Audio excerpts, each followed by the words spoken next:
Comment mener une campagne de mesure de la qualité d'air intérieur dans une crèche? Cette obligation de surveillance devrait être satisfaite le 1er janvier 2015 par les crèches et les maternelles.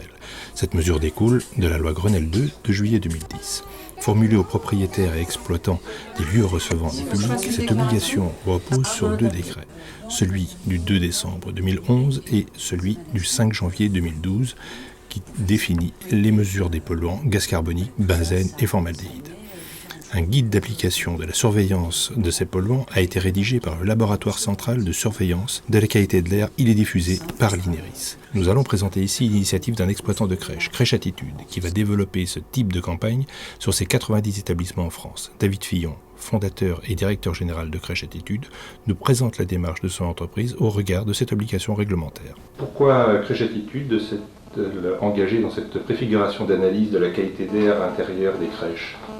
Comme vous le savez, la réglementation a changé à partir du 1er janvier 2015 et nous avons souhaité anticiper le changement de réglementation afin d'analyser la qualité de l'air dans nos établissements d'accueil de jeunes enfants, notamment pour valider les procédés constructifs mis en œuvre depuis maintenant une dizaine d'années dans nos crèches et le choix des matériaux réalisés auprès de nos fournisseurs.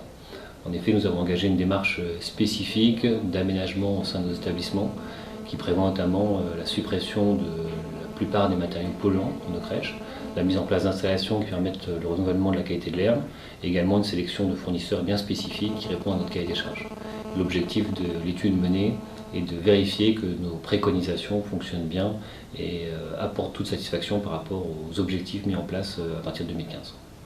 Qualité d'air, confort, quelle est la philosophie de Crèche Attitude sur ces sujets? Nous travaillons depuis maintenant une dizaine d'années avec Écolo Crèche, qui est une association méditerranéenne qui nous accompagne sur la qualité sanitaire de nos établissements et la qualité de l'air dans nos établissements. Donc nous avons entrepris une vraie démarche qui suit toute la chaîne de création et de gestion de la crèche. Tout d'abord avec notre maîtrise d'œuvre, sur des cahiers des charges spécifiques qui prévoient des matériaux naturels, notamment sur les sols. Nous avons proscrit tout le PVC et tous les produits issus de la pétrochimie, de manière à privilégier des produits issus de matières naturelles. Des installations techniques qui prévoient un renouvellement d'air important, une solution aussi pour réduire la consommation énergétique du bâtiment. Donc toute la phase de construction de la crèche ou d'aménagement des bâtiments existants a vraiment intégré cette notion de qualité de l'air et de qualité des aménagements intérieurs. Ensuite, sur la partie équipement, c'est le deuxième volet, on travaille avec des fournisseurs spécialisés qui répondent à notre cahier des charges. Et puis le troisième point, qui est un point important en crèche, c'est de pouvoir concilier à la fois le côté sanitaire, mais le côté aussi qualité des installations et qualité de l'air, et notamment de réduire au maximum tous les produits polluants de la chimie, qui ont évidemment vocation à désinfecter les lieux, tout en répondant quand même à des conditions d'accueil de jeunes enfants qui vont être au contact direct de ces produits. Donc sur les 3 étapes, création, aménagement et gestion de la crèche, nous avons une vraie démarche d'améliorer la qualité de vie dans nos établissements. Alors une crèche a été prise en exemple, bille en tête pour cette pré-analyse. Comment allez-vous exploiter les résultats de cette pré-campagne? En effet, nous avons choisi de faire un test sur une première structure, qui est une structure située à Boulogne-Billancourt, une crèche d'entreprise de 60 berceaux, en milieu urbain, donc un milieu normalement assez compliqué pour répondre à ces qualités de l'air. Et dans cette structure qui est opérationnelle depuis maintenant 1 an, nous avons mis en place tous les aménagements précédemment cités, notamment au niveau de la double flux et le renouvellement de l'air intérieur. Donc l'objectif était de tester sur cette crèche qui nous semble l'une des plus complexes si nos préconisations techniques fonctionnent bien. Par rapport à l'analyse de ces résultats, on a vraiment prévu de communiquer auprès de nos partenaires, que ce soit les entreprises partenaires mais aussi des parents, de manière à pouvoir communiquer sur les résultats et prouver que nos choix et nos investissements importants au niveau de l'aménagement du bâtiment ont une vraie conséquence sur la qualité d'accueil des jeunes enfants. Quel est le calendrier de déploiement des campagnes de mesure sur vos autres établissements? La réglementation va nous s'imposer à tout le monde à partir du 1er janvier 2015, donc l'objectif est de commencer le déploiement à partir de 2014 sur l'ensemble de 100 établissements. On voit très bien qu'aujourd'hui un certain nombre de prestataires commencent à proposer ce type de service, mais l'offre est aujourd'hui faible au regard de la demande qui va arriver dès 2014. Donc nous avons décidé d'anticiper, de référencer un partenaire pour nous accompagner dans cette démarche et de commencer dès 2014 à déployer sur l'ensemble des établissements. Alors, ces analyses vont mettre en évidence des dysfonctionnements. Avez-vous prévu des budgets de remise à niveau? Alors, dysfonctionnement ou non, peut-être qu'on l'espère, en tout cas il y aura assez peu de dysfonctionnements. Aujourd'hui, nous sommes plutôt rassurés sur les crèches sur lesquelles nous avons réalisé des travaux d'aménagement ou de construction, puisque, comme je vous le disais, nous avons un cahier des charges assez strict auprès de nos maîtrises d'œuvre qui nous assurent normalement que la qualité de l'air intérieur dans nos établissements est satisfaisante. Après, un deuxième volet se pose sur les crèches dont nous n'avons pas assuré la maîtrise d'ouvrage, nous sommes simplement gestionnaires, et là il pourra effectivement y avoir des travaux de mise en conformité si besoin. Comment les parents d'enfants seront-ils informés des résultats? Sur un tel sujet aussi important pour les familles et pour les enfants, je pense qu'on a l'obligation de faire preuve totalement de transparence sur ces résultats. Aujourd'hui, dans nos établissements, nous menons chaque année notamment une enquête de satisfaction auprès des familles dont les résultats sont exposés à tout le monde.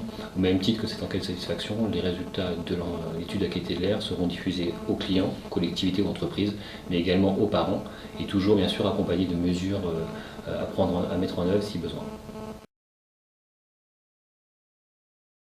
Avant la pose des capteurs, l'entreprise chargée de la mesure de la qualité de l'air visite les locaux. Ces capteurs de CO2, de formaldéhyde, de benzène doivent être posés conformément aux indications du guide du laboratoire central de surveillance de la qualité de l'air. En particulier, l'opérateur déterminera les groupes de pièces représentatives et choisira les pièces à instrumenter. Les pièces instrumentées doivent l'être durant la même semaine d'échantillonnage et les substances à mesurer doivent l'être en même temps dans les mêmes pièces. Cette visite est aussi l'occasion de présenter la campagne de mesure au personnel et de l'informer de son application. Heure par heure, le nombre de personnes présentes dans les pièces devra être inscrit sur une fiche. La visite des locaux se poursuit jusqu'à la terrasse. Office y posera un capteur de benzène qui mesurera la pollution extérieure. Cette information est indispensable pour analyser les relevés à l'intérieur des locaux. Là c'est la prise d'air neuf. Le référent extérieur je le mettrai ici. Voilà, on va faire une campagne de surveillance de la qualité de l'air une campagne pilote au sein de la crèche Bille en tête de Crèche Attitude. Ces analyses vont être réalisées dans le cadre de la surveillance de la qualité de l'air par rapport au décret de décembre 2011 et janvier 2012.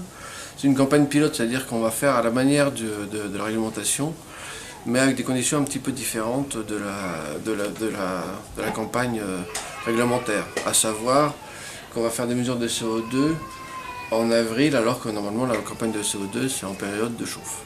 Sinon tout le reste ça va être fait à la façon des mesures COFRAC. Alors on va poser combien de capteurs dans cette pièce? On va poser un capteur de CO2, un capteur de formaldéhyde, un capteur de benzène.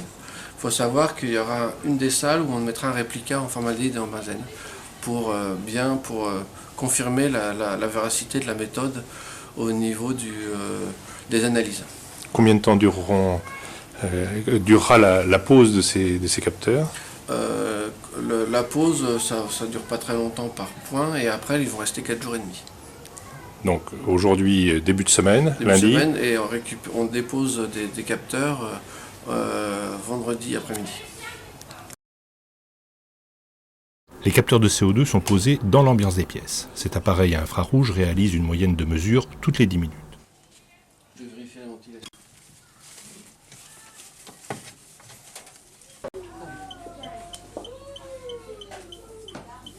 Le capteur CED ont été vérifiés avec une bombonne de gaz à 1700 ppm au maximum 3 jours avant l'intervention. Donc vendredi on a testé les capteurs CO2 pour vérifier qu'ils étaient bien étalonnés, qu'il n'y avait pas de problème de dérive. Là on va commencer à poser les tubes passifs pour le benzène et le formaldéhyde.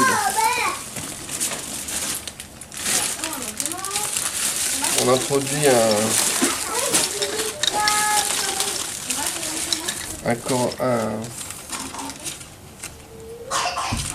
un support dans un corps diffusif qui va absorber les polluants pendant 5 jours, 4 jours et demi.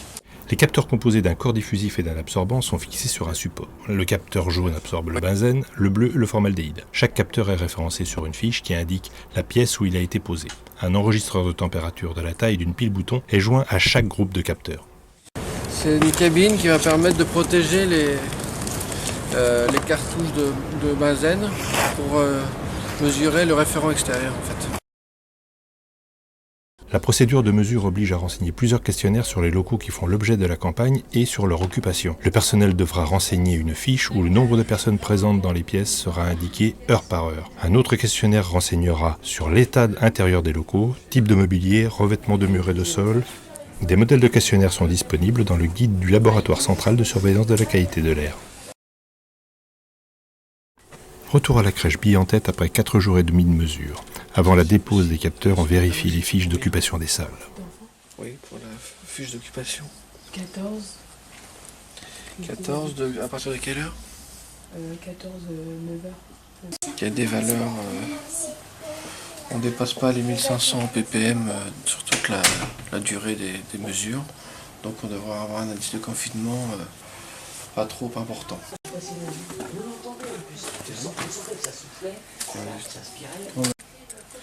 Faut pas toucher le corps diffusif avec les mains, éviter en tout cas.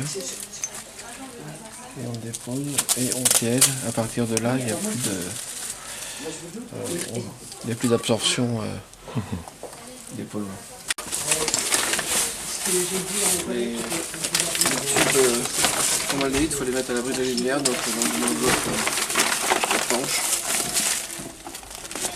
Et dans une glacière avec un panneau de glace. Quels sont les résultats de cette campagne de mesure? Les valeurs relevées durant les 6000 minutes de pose des capteurs révèlent un niveau de benzène de 2 à 2,8 microgrammes par mètre cube d'air pour un niveau légèrement supérieur à 2 à l'extérieur, soit 3 à 5 fois moins que le seuil d'alerte. Le niveau de formaldéhyde est plus contrasté, de 6,3 à 15,7 microgrammes par mètre cube, mais c'est globalement 6 à 15 fois inférieur au seuil d'alerte. Quant au confinement, il est moyen à nul. Un résultat intéressant pour un équipement en plein milieu urbain.